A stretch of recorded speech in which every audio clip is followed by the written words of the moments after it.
Hello everyone. Today we will see another practical, that is pulse width modulation.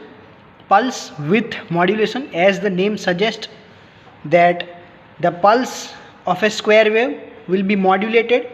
The pulse of a square wave will be modulated with respect to the applied signal. Okay. So this is pulse width modulation. Now the circuit diagram is as shown on the screen, right? You can compare this circuit diagram to that of the previous practical A-stable multivibrator using IC 555. Okay, that is almost same diagram. You will just have changes in this terminal number 5.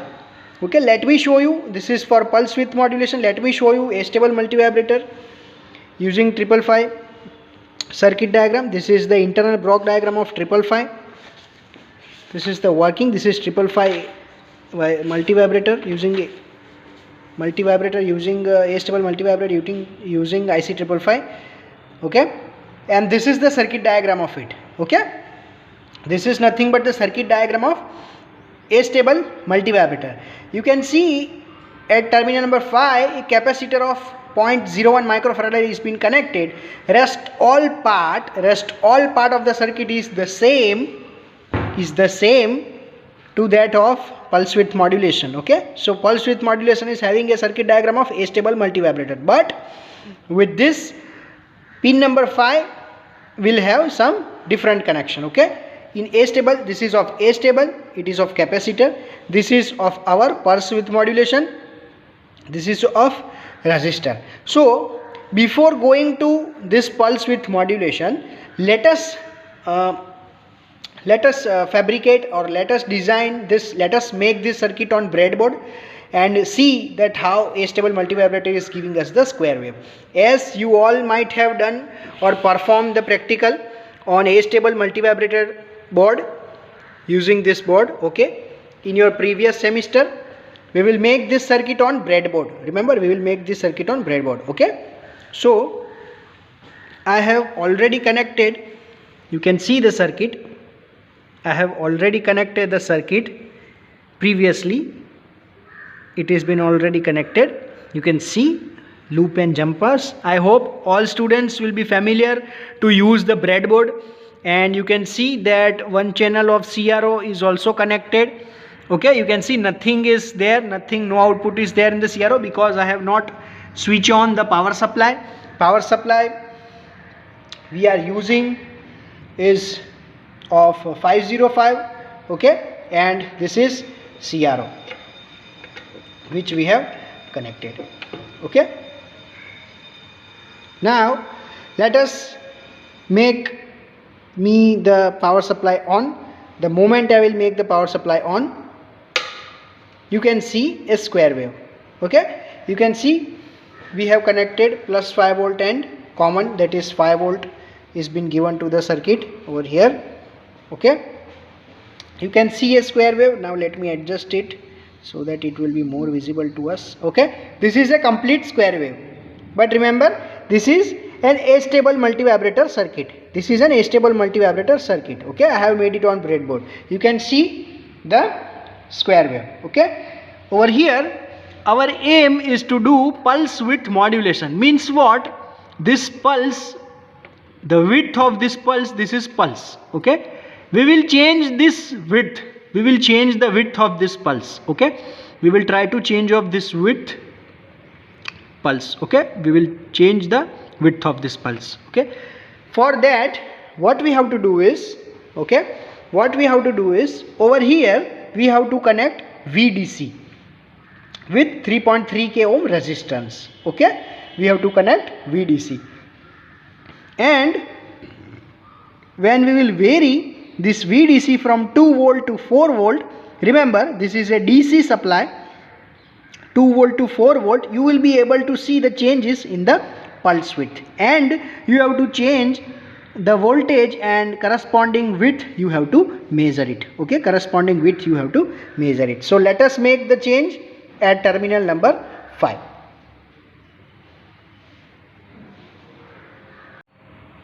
So let us connect this part, and I will show you the circuit. I have already connected that I have changed and taken some time to change it, and I have changed this. You can see this is resistor number 3.3K, which has been connected to this DC supply, right? We have to give DC regulated power supply, and when ground is connected to ground, this wire, okay, this wire. You can see 3.3 has to be connected and VDC supply has to be connected, okay. So as you have seen the waveform of phase table, let me switch on the supply, okay. The moment you switch on the supply, you will be able to see this kind of waveform on screen, and when you apply this DC, again you will find some change in the waveform. Now let us give this DC supply. I will slowly increase the DC supply, and you have to note down the width of the pulse. As this is 0 volt, I am changing to 3 volt. No, let us change to 1 volt, okay. Now suddenly you can directly able to see the change in the width of the pulse by increasing voltage. Now let me change to 2 volt. Yes, it has increased. Then 3 volt, 3 volt, it has again increased. Then 4 volt, again it is increasing. 5 volt, 6 volts. So let me reduce or increase. Again I am reducing, again I am increasing, again I am reducing, again I am increasing. So you can see with the application of this voltage, DC voltage at pin number 5, this is at pin number 5, this is at pin number 5 with 3.3K resistor, you will be able to change the width of a pulse, okay, in the same astable multivibrator circuit, okay. And in the readings, what you have to do is you have to change this from 1 volt to 4 volt in step of 2 volts, and have to note down the width. You have to measure the pulse width. You have to measure the pulse width. This is for, let us say, 4 volt. Now let me reduce to 1 volt. You can see change in the width, okay. You have to note down this from 1 volt to 4 volt within the steps of 0.2 volt, with the increment of steps of 0.2 volt, okay.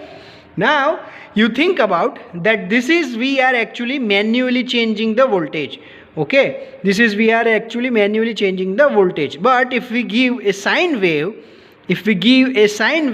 of near about 4 volt peak to peak,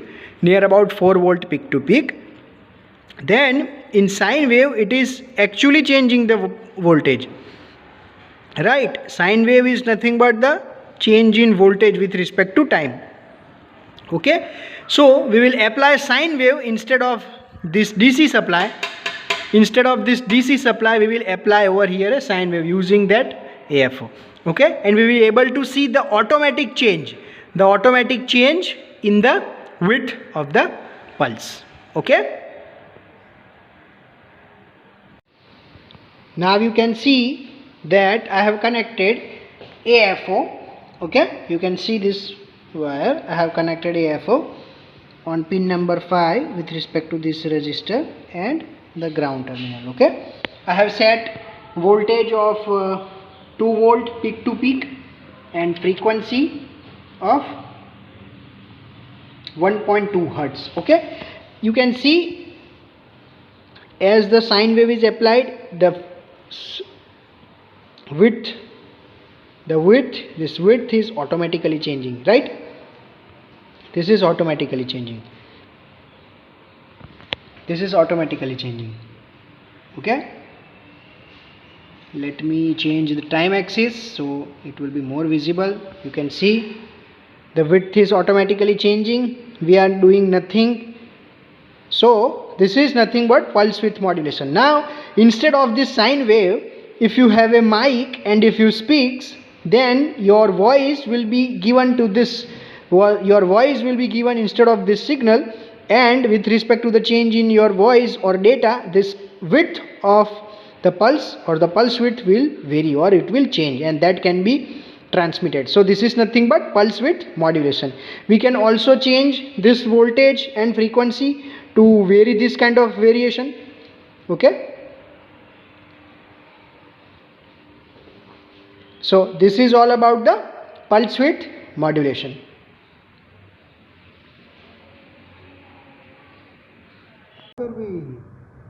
Meow. This is the frequency. This is the voltage.